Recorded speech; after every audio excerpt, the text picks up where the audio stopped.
to talk about something that's very important on any kind of farm, ranch, or really anywhere. It's a utility tool, and we're going to be talking about rope, or you can call it twine if it's smaller, or even cord. It's another way of referring to it. When we talk about rope, we usually think of the traditional cotton or even hemp rope. And rope is always made out of a fibrous material. In the olden days out west, if you wanted a real strong rope, you can feel how heavy this is. This is a braided rope that is made out of leather. The whole idea about making rope is putting all of these different, fibers together. You twist them together. Now, what makes this especially strong is that this is, you've got 3 strands, but they're also twisted. They're braided also? Yeah, exactly. So you have many things going on here. And because you're doing this twisting, that is what is going to give it its strength. So you can make it out of, just about anything. And if you're talking about being on the prairie, in Lee County, for example, you may have come across grass, native grass. Now this is raffia, which is made from, I think it's a palm leaf. But this will do for the idea of how to use grass.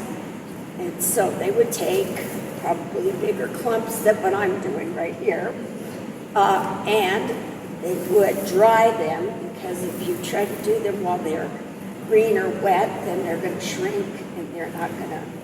So you're going to dry them.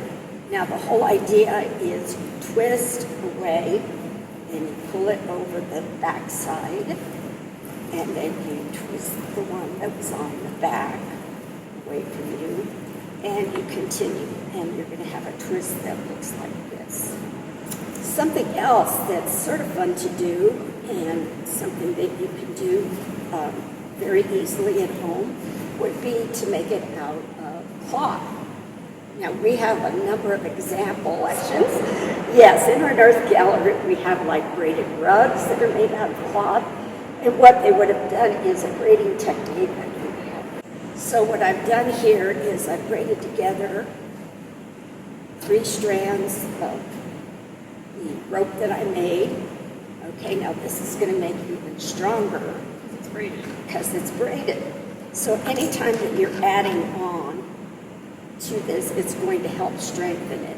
So what we're going to do, and you've got scissors there, you're going to get 2 contrasting colors. Right here I have a black and then a light. Yeah, that's good. Even though it's too small? Yes, always. What you want to do is always have a short and a long. So she did it without even knowing. Yay! Because when you go to add, if they were the same length, then you'd have 2 big knots. You don't want to do that. So you're going to tie a knot in the top like this kind of knot. Both of them at the same time? Both of them at the same time. Pull it tight, and you'll have a little tassel on the end, just like that. Yay. Okay, now it's all in the twisting. So you're going to hold your red in your left hand. Okay, and you're going to hold your little polka dot right there in your right, and we're both right-handed, so that makes it easy. You're going to twist it however you want to. Some people do it like this. Some people do it like this. So you'll get a rhythm and you'll know how you want to do it. So you can twist that first one, and then you're going to pull it over.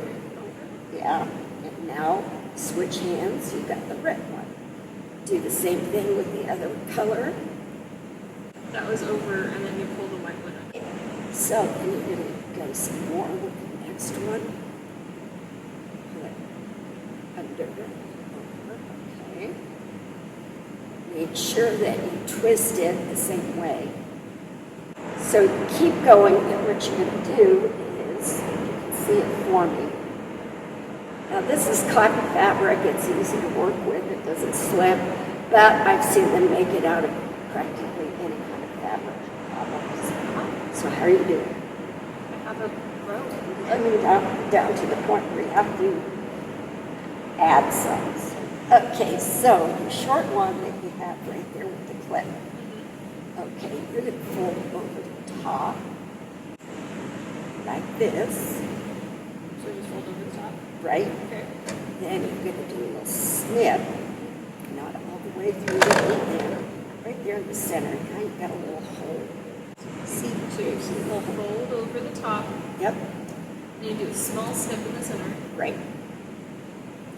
Okay. So you take the end that doesn't have a slit, and you're going to put it through the slit. So it goes through it. Yep. Okay. So what you're going to do is that your slitted end. So I put it in. Oh, I still need to cut the slit. So I pull That through, through the right? slit. Okay. Then Do another one. Wonderful.